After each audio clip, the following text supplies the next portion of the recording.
Welcome back, everyone.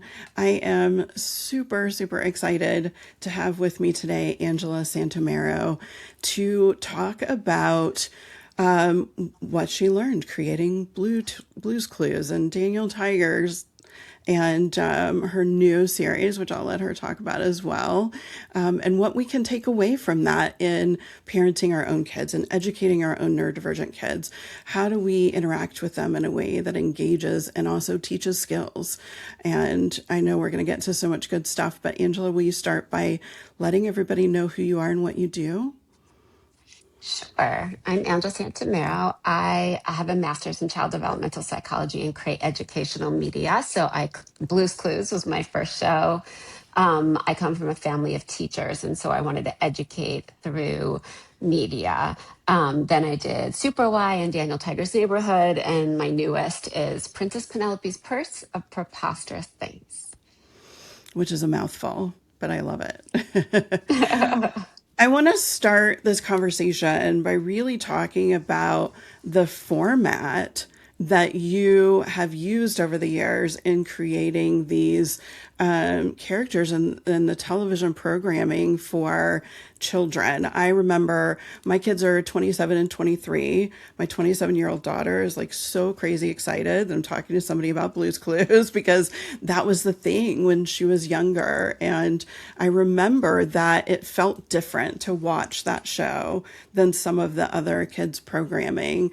What can we learn from that? What can we take away from that format?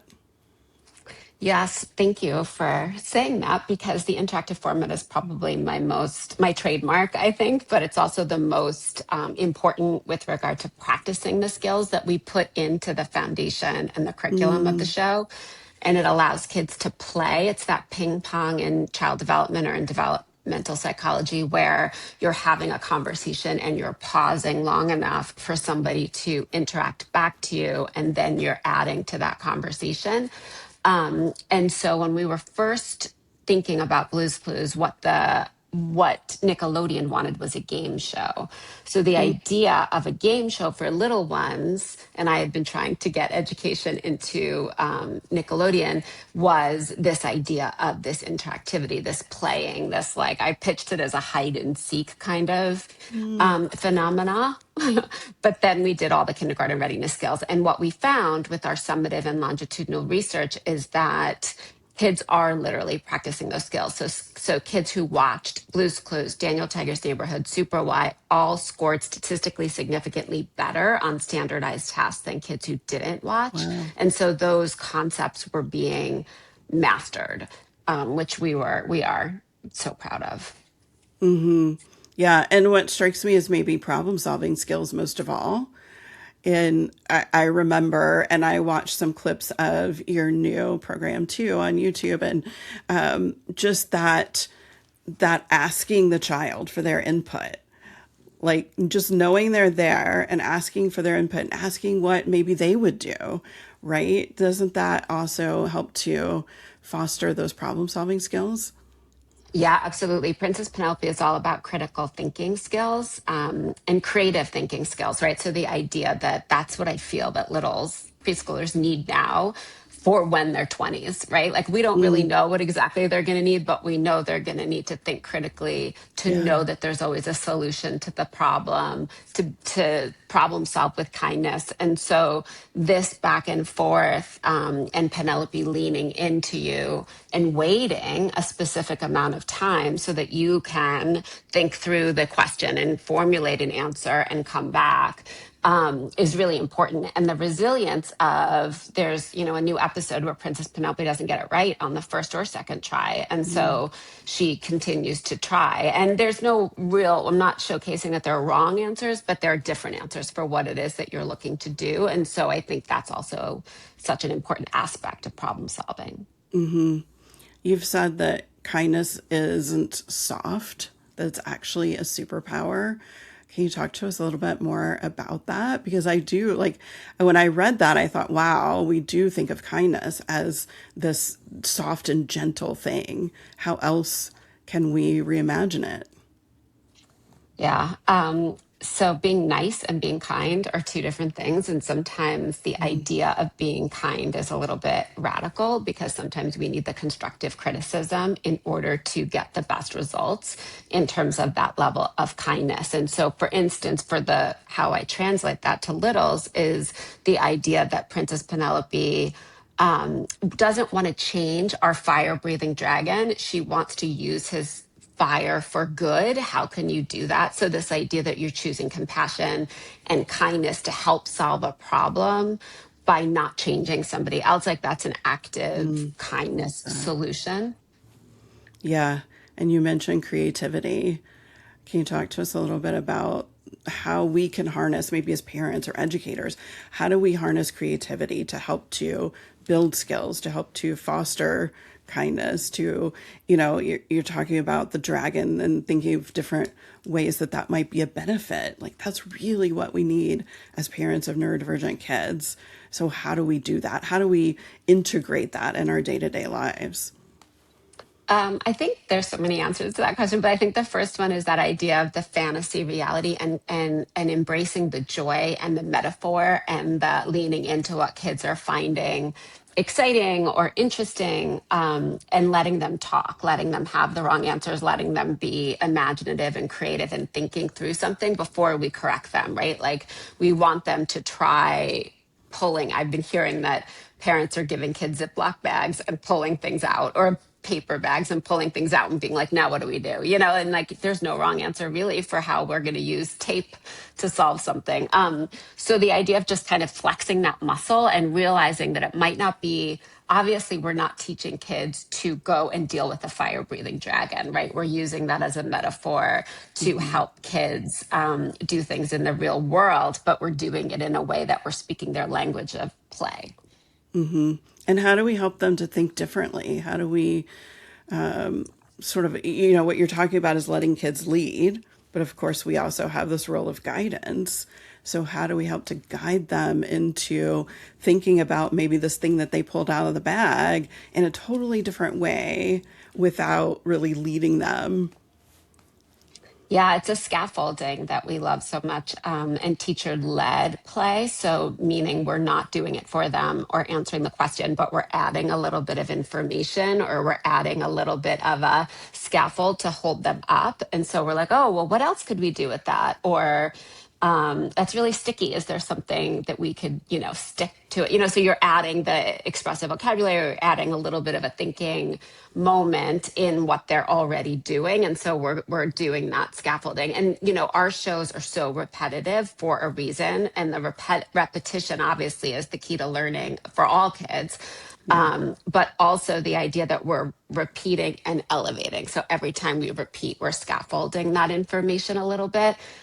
So there's a rhyme and a reason behind it. And I think that's also something that's really different in the way in which we approach media and can help in the real life, because every time kids want to hear the same story again at bedtime, it's because they're learning something new. So us Mm. understanding that level of repetition, to gain that mastery of whatever it is that the kids are trying to master, I think is really important. And letting them have the space. As parents, I think we talk way too much. We do not give our kids enough space to respond, to think critically, to think imaginatively. Do you have tips for parents of how to sort of pull back, to override that instinct that we have to say too much and try to fill in the blanks or find the right answers for them? And especially in these situations where there aren't right answers. Yeah, I think that pause, which is how we solved the idea of interactivity, right? Back in the day, I mean, still now we're talking about what is interactive media or how can we literally use it for good. And the idea that we're using this 4 beat pause, and that wasn't scientific. It was literally me on set being like, when Steve would ask a question on Blue's Clues, and I'd wait until I was ready to answer him. And that's kind of what we need to do in real life. We've been hearing from parents back in the day, we did, and still now, that they're like, oh, that reminded me what happens when I take a break and I do Mm, pause. Because what's so interesting is it can be uncomfortable in any situation with adults to adults. But with kids, when you do that, and the first time they say something that is genius, because they always come up with something adorably genius, Yeah. you're like, oh my gosh, I need to do that more often versus what we sometimes do, which is, how's school? Good. Okay, great. What did you have for lunch? Did you? You know what I mean? Like, we're just Yep. like Yep. moving so fast. Just slowing it down and giving them space to be themselves and to surprise us.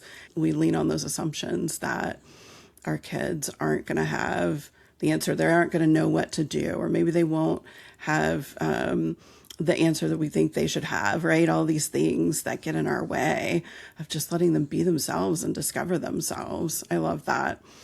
That out of the box thinking, too, what other skills does that really help to build in children? We've talked about that problem solving skill. What about things like decisions, creativity, confidence, all of that? Does that come into play too? Oh, yeah. And it's higher order thinking skills too, right? So, yeah, it's that idea that we're showcasing all of it, right? So in those little bitty moments, we literally are doing that. Like, we're also thinking about the three things that are in the purse and having to, let's say for Princess Penelope, remember what we're doing and what was in the purse for when we have another situation. So like, we're constantly adding to that. There's expressive vocabulary in there. It depends on literally what we're using the interactivity for. And everything from socio-emotional kindergarten readiness, pre-literacy, pre-math, which is also kindergarten readiness, all of those learning skills, and communication skills, I think, are really important. And learning how to communicate. The other thing we did a lot with Blue's Clues, a little harder when it's an animated character, is that expressiveness when you're asking a question. So it doesn't always have to be audible. It's also in the way you're looking and intently looking. So we're not asking a question and like looking away. We're actually waiting for a response, or we look like we're interested. We look like, so those kinds of things we were able to model as well, which is also why, as a live action narrator on Princess Penelope, I do that as well and ask questions of the book that I'm reading.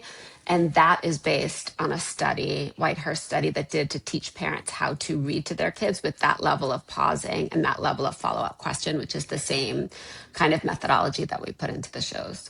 You said expressiveness, and it made me think about, a lot of times we're trying to teach our neurodivergent kids about nonverbal communication, nonverbal cues. And we do that sometimes through talking about their favorite characters or talking about, something they just read or watched. And so these programs can really help with that aspect as well, right? With talking about how the characters handle different things and talking about expressions and so forth.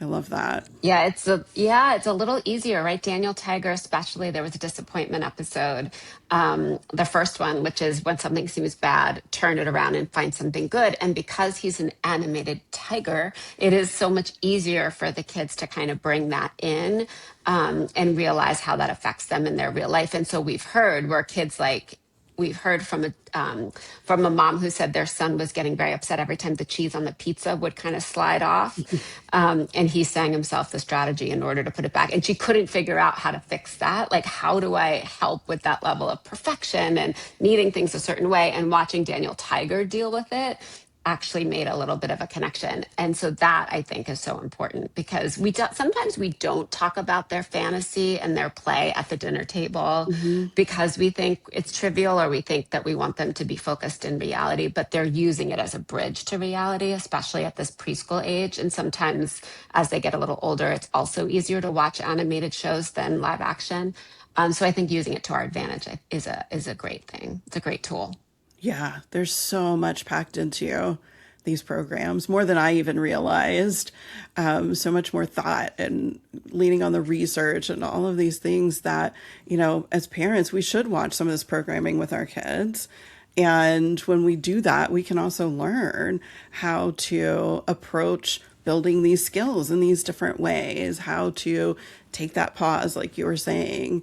Talk to us a little bit more about Princess Penelope and where the idea came from, and a little more about her purse of preposterous things. Such a tongue twister. I love it. So basically, I was trying to think about Blue's Clues in reverse. So with Blue's Clues, we were looking for three things. And so what happens if we have those three things and they're preposterous and silly, which creates my ability to write multiple episodes, right? Because there always be new things in the purse. And also can be translated to somebody else. We're introducing a pirate character who then also will have his little pouch of preposterous thing, like, so there's other ways to look at this idea that we're having these Yeah. three things. Um, and so it just all started to kind of percolate. And then because of the 30 years I've been doing this, I know the play areas, the fantasy areas, right? There's like a little bit of a castle in medieval times and leaning into that. And then there's, what a good, like what would I say or define as a princess, right? Like what does that actually mean and how can she use her kindness to solve problems? And so there's other areas of Storybook Meadow, of the Mermaid Cove. Like there's all these fun areas that I know kids will get excited about and introduce these new characters that will then take you on those journeys through fairy tales or through the stories that we're telling. And this love of reading, which I didn't mention earlier, because again, like reading for me was huge as a kid. It helped me so much. And so the idea that we're opening a book at the beginning of every episode and then we end after each chapter of a story so that you have to think about what's going to happen next was another thing that I really wanted to get across, and I was trying to figure that out. We know that reading is down right now and how hard it is to catch up. That how do we showcase that adventure inside reading, not just teaching them the tools to read, which I did with Superwide. So this was more about the adventure inside a book. Talk to us a little bit about using humor and silliness and play in general in teaching our kids.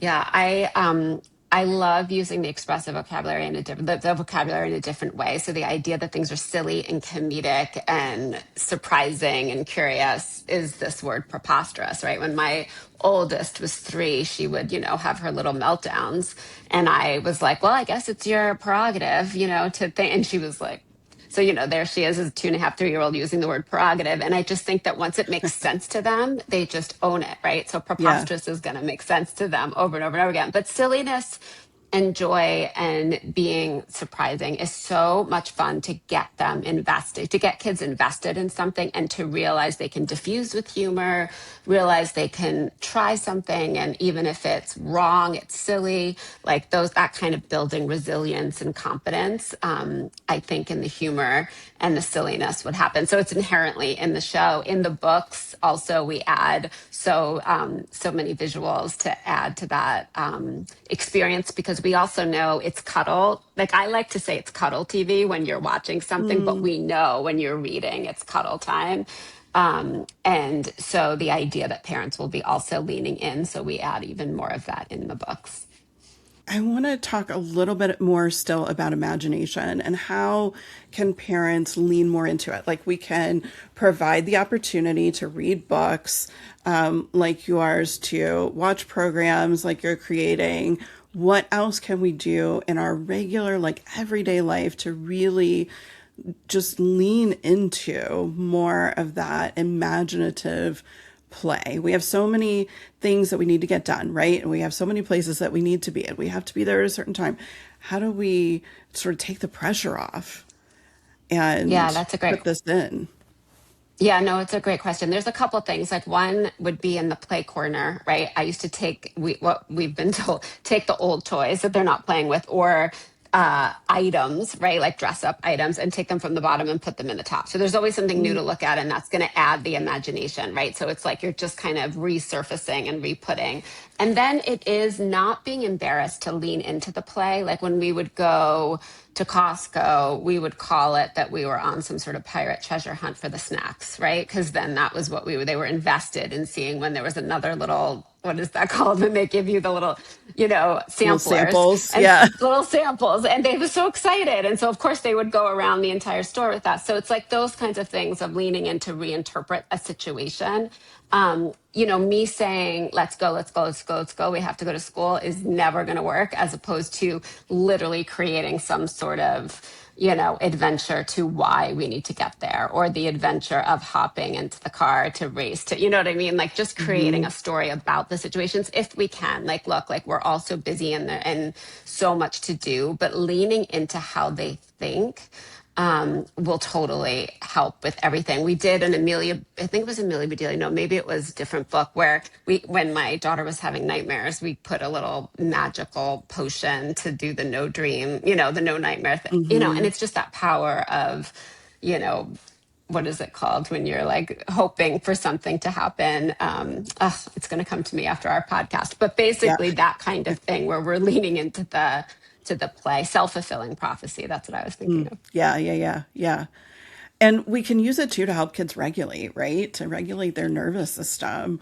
So much of like these exercises that can regulate us could also be really imaginative play.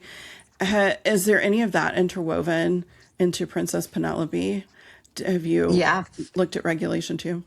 I'm sure. Yeah, of course. I mean, for like Daniel Tiger as an example, just because it's something that people probably have seen, the idea that when you feel so mad that you want to roar, take a deep breath and count Mm, to four, and then he literally counts, and we see Mom Tiger do it too.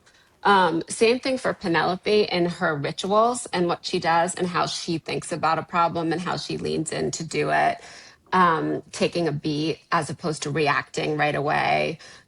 All of that helps to regulate and self regulate because we're watching her do similar things in a heightened scenario. Because we also know from the research is that when you're stressed, you're not going to retain any of that information anyway, right. right? Hmm. So we might as well have them take a beat before they're going to answer a question or solve a problem as the character as well, in addition to the interactive format, so that in the face of a fire breathing dragon, she's still thinking about it. She's not just like freaking out. And I feel like that's also really important to model because modeling is amazing. And we definitely do a lot of the modeling of the good behaviors. But of course, the interactivity is when I think that those skills are actually going to be as sticky as possible. I want to talk about kindness more because I think that we're really worried about that. I know I'm worried about that in the world right now. And we want to, of course, raise kids who are kind, who are empathetic to others. How, what advice do you have for parents, especially of the littles who are really coming up during this time and learning so much developmentally? How do we really just make that a natural part of who we are and our family culture and our life in general? Yeah, I Big think part of it question. is the modeling. Yeah, part of it's the modeling, but it's also that we want them to be intrinsically motivated, right? We don't want to Hmm. be like, say thank you, say thank you. We want Yeah. to tell a story of, you know what grandma did? She had to think about what you would like. She had to go to the store. She had to use her money. She had to purchase that present. She came home. She wrapped it up. It's like going through all of the steps so that they understand and feel the gratefulness is kind of something over time that we can do so that we're not skipping any of those cognitive beats. And we do that in preschool TV, right? Like we really take very small steps to showcase all of the pieces of something so that you really understand it. And I think that really helps. But that sense of kindness is not weak. And as a leader, like as someone who ran a show of 80 people full time, 10 years, and then again, 1,200 people as I was in a business, it's like I always led with that vision and letting people into the why behind everything. Why are we here? Why are we doing this? Why this show? Why is it important? And understanding that why helped me to have so many of the same people stay forever, become friends, become Mm. people who are passionate advocates for what we're doing. And I think that's really important, that to showcase that it's not weak, it's actually successful, to be kind and to see it come back. And there's a true loop. There's a true kindness loop, right? Like when you're kind and then it comes back to you like that. We can show that in the research as well. And it fuels us. It increases that energy. When you put it out there and it comes back, it's like, oh, like I can receive that too. And the more I put out, the more it's going to come back. And it's amazing. Yeah. And those stories we tell, when somebody is kind and did something that we didn't realize, like we will Yes. tell those stories for like weeks. Yes. Yes. Yes. For sure. They really stick with us. Yeah.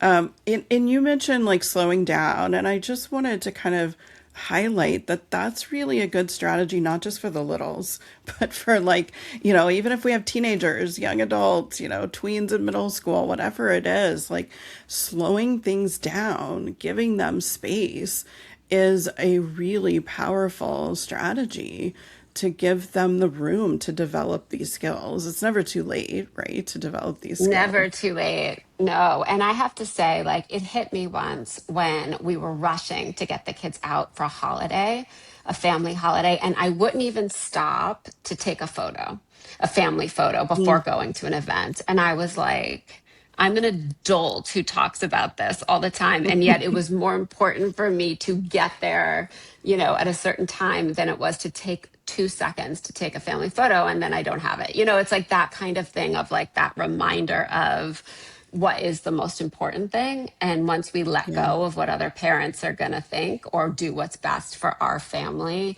I think that's when the right decisions start to be made. And obviously, we have to go through it in order to realize it, as all of us. But I do think it makes a huge difference. So much good stuff. Talk to us about Princess Penelope and where everybody can find the books and the program and how they can be a part of that experience with their kids. Oh, thank you. Princess Penelope is on YouTube. All kids are on YouTube right now. So I don't love everything that's on YouTube for kids. So I wanted to elevate that content. So that's where Princess Penelope is on Princess Penelope Official on YouTube. Please subscribe. Please text me, email me on social media. Tell me what you think. I'm at Angela's Clues. And then the books are wherever books are sold in Amazon, Walmart, Target, all the places. And I have two of the four books out now. And then the other two will come out in November. Amazing. I just want to thank you for the work that you've done in the world. It has impacted my own family, my own kids that are still talking about Blue's Clues and still just amazed by it. And so it's really, really powerful stuff. And I appreciate you. And of course, I appreciate you being here and sharing some of your time and wisdom with us. Thank you. Thank you so much for your interest. I will see everybody next time. Take good care.